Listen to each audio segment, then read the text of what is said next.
Le processus du 5e recensement général de la population et de l'habitation en République du Congo s'exécute normalement et en conformité avec le chronogramme mis en place par l'équipe technique permanente sous les regards vigilants du ministère du Plan, de la Statistique et de l'Intégration régionale.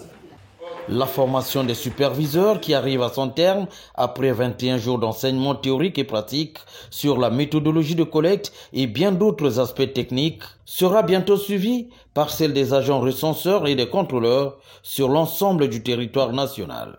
Dans ce pôle de formation à Ouando, regroupant 5 départements, Cuvette, Cuvette Ouest, Plateau, Songa et Likwala, les formateurs sont appréciés à leur juste valeur par les superviseurs au regard de la qualité de leurs enseignements.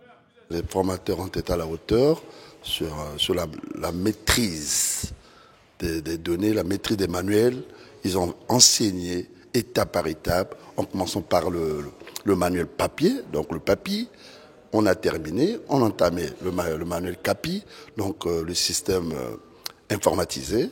Parce qu'à la différence de RGPH passé, c'est parce qu'on collectait sur le papier, après on avait les saisies, on avait les apurements, cette fois-ci, on saute cette étape, ce sera 100% électronique. Dès qu'on fait les données, chaque jour, on renvoie les données au serveur et au jour le jour, nous avons donc l'évolution sur le terrain. On peut le dire ainsi que nous sommes prêts pour aller donc donner les enseignements que nous avons reçus aux agents recenseurs pour qu'ils se mettent sur le terrain. Aujourd'hui, je peux affirmer avec force que tous les superviseurs présélectionnés, donc des départements de la Likwala, de la Songa, de la Cuvette Ouest, des Plateaux et de la Cuvette, sont vraiment prêts. Alors pourquoi je le dis? Parce que ce que nous retenons de cette formation qui va arriver à son terme, c'est que le RGPH 5 est un recensement essentiellement à 100% numérique, avec l'emploi de la tablette, bien qu'il y aura un pourcentage faible à 10% pour la version papier, d'autant plus que dans certains départements, il n'y a pas d'électricité. Ça, c'est ce que nous retenons premièrement. Deuxièmement, ce que nous retenons de cette formation, il y a l'exploitation donc du manuel, l'exploitation du manuel PAPI, notamment de l'agent recenseur. Donc ce manuel-là nous renseigne sur plusieurs notions. Outre les enseignements sur la méthodologie de collecte et l'usage des outils de collecte, les superviseurs ont été également fixés sur bien d'autres aspects très importants pour le succès du dénombrement. Les questions de communication autour du RGPH, notamment la communication interpersonnelle entre le personnel de terrain et les ménages, ont aussi occupé une place de choix au cours de la formation.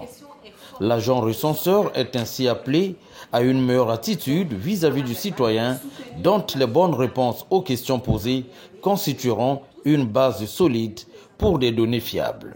Nous avons besoin que tous ces agents de terrain communiquent d'une seule voix. La session de renforcement de capacité aujourd'hui à l'endroit des superviseurs visait à renforcer et à soutenir leur compréhension autour des questions de communication, des enjeux de la communication interpersonnelle, puisque c'est de cela qu'il s'agit. L'agent recenseur est une sorte d'ambassadeur, en tout cas du recensement auprès des ménages, et pour cela, il doit maîtriser bien sûr les différents principes, l'argumentaire générique autour du recensement, mais également maîtriser les principes de base pour pouvoir dérouler un interview correctement, les principes de neutralité, les principes de confidentialité et également de respect. Donc nous avons voulu renforcer les compétences des superviseurs aujourd'hui afin qu'ils puissent à leur tour également faire un transfert de compétences au niveau des agents recenseurs qui vont aller dans les ménages afin que les ménages puissent effectivement